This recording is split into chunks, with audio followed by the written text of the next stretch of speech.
මේ දවස්වල යන රිම් එකක් තමයි ඔය AI කන්ටෙන්ට්ස් පාවිච්චි කරනකොට ඔයාගේ කන්ටෙන්ට්ස් වල රීච් එක අඩුවක් දකින්න පුළුවන් කියන එක. මෙටා එක හරහා ඔයාගේ AI කන්ටෙන්ට්ස් වලට රීච් එක ඔටෝමැටිකලි අඩු කිරිල්ලවත් එහෙම එකක් වෙන්නේ නැහැ. මේක කියන්නේ AI කන්ටෙන්ට්ස් බෑන් කරලා නැහැ. අවස්ථා කිහිපයක් තියෙනවා මෙටා එකෙන්ම ස්ට්‍රික්ට්ලි කියලා තියෙනවා. මෙහෙමයි AI කන්ටෙන්ට්ස් පාවිච්චි කරනවා නම් මේ අවස්ථාවලදී ඔයගොල්ලන්ගේ රීච් එකේ අඩුවක් දැක ගන්න පුළුවන් කියන එක. ඒ කියන්නේ අපි ගත්තොත් පැනල් එකක් වගේ තමයි එතන වදින්නේ.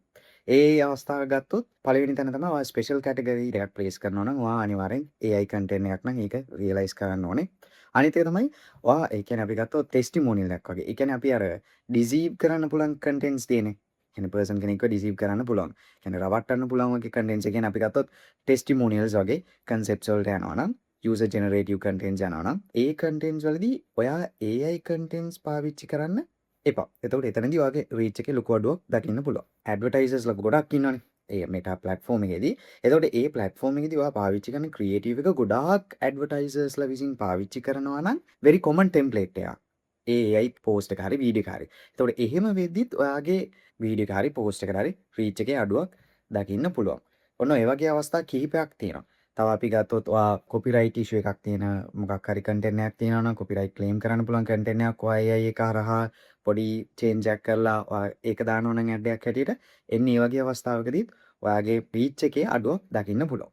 and මේ හැරෙන්න ලොජිකලි අපි හිතුවොත් ඒකක් තමයි දැන් AI කන්ටෙන්ට්ස් අපිට මුල් කාලෙදී ඒ කියන්නේ මීට අවුරුදු 2කට විතර කලින් නම් සෑහෙන ලොකු වාව් එකක් තිබ්බා. එතකොට ඒ වගේ කන්ටෙන්ට්ස් මාර රීච් එකක් තිබ්බා මුල් කාලේ. හැබැයි මේ වෙනකොට ඒක ජෙනරලයිස් වෙලා තියෙනවා. එතකොට ඒ AI කන්ටෙන්ට් එකත් අපි නෝමල් කරන ඉන් රියල් පර්සන් කෙනෙක්ව ධම්මල කරන කන්ටෙන්ට් එකක් වගේම හොඳ හුක් එකක් තියෙන්න ඕනේ.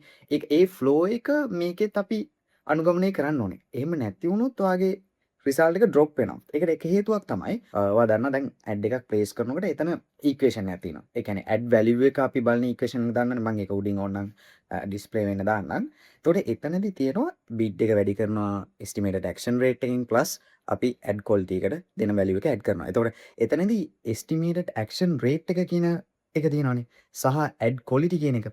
එතකොට මෙතනදී ඇඩ් ක්වොලිටි එක මෙටා එකෙන් දෙන්නේ. එතකොට සහ එස්ටිමේටඩ් ඇක්ෂන් රේට් එක බලන්නේ කොහොමද වාගේ ක්ලයන්ට් බේස් එක එහෙම නැත්නම් යූසර් බේස් එක වාගේ ඇඩ් එකට එන්ගේජ් වෙන්නේ කියන එක. එතකොට ඒ එස්ටිමේටඩ් ඇක්ෂන් රේට් එක වාගේ AI කන්ටෙන්ට් එක මාර ජෙනරික් කන්ටෙන්ට් එකක් නම් වව් එකක් නැත්තම් හුක් එක හොඳට වැඩ කරේ නැත්තම් කොහොමත් එස්ටිමේටඩ් ඇක්ෂන් රේට් එක සෑහෙන්න අඩු වෙනවා.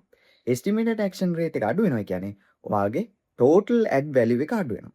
ඒ වගේම තමයි ඇඩ් ක්වොලිටි එක අඩු වෙච්ච ගමන් ඔයාගේ ටෝටල් ඇඩ් වැලියු එක අඩු වෙනවා. එහෙම අඩු වුණොත් වෙන්නේ එනිවේස් ඔයාගේ ඇඩ්ස් වල රිසල්ට්ස් අඩු වෙනවා. එතකොට මේක ඇවිල්ලා ලොජිකලි අපි හිතුවොත් කොහොමද වෙන්නේ කියලා. මේක තමයි ගොඩාක් වෙලාවට වෙන්නේ. ඒ කියන්නේ AI කන්ටෙන්ට්ස් ජෙනරලයිස් වෙලා එතකොට ඒක අපි අර ඉස්සර හිතපු තරම් ලොකු වව් එකක් නැහැ. එතකොට එහෙම වෙනකොට අපි AI කන්ටෙන්ට්ස් පාවිච්චි කරද්දී පොඩ්ඩක් බලන්න ඕනේ ඇත්තටම අපේ කන්ටෙන්ට් එක අර මම මුලින් කිව්ව කැටගරීස් වලට වැටෙනවද? ඒක අපි ඩිසීව් කරන කන්සෙප්ට් එකකින් අපි AI වීඩියෝ එක හදනවද? එහෙම නැත්නම් අපි කලින් පාවිච්චි කරපු very common generic template එකක් පාවිච්චි කරනවද? එහෙම නැත්නම් අපි ගත්තොත් copyright තියෙන මොන හරි එකක් අපි ආයෙ පොඩ්ඩක් එහෙට මෙහෙට change කරලා AI වීඩියෝ එකක් හරි post එකක් හරි දානවද? අන්න ඒ තැන්වලදී ඔයාගේ AI contents වලට reach එක අඩුයි. මේක තමයි ඇත්තම කතාව. AI contents වලට ඔයගලගේ reach එක අඩු වෙන්නේ.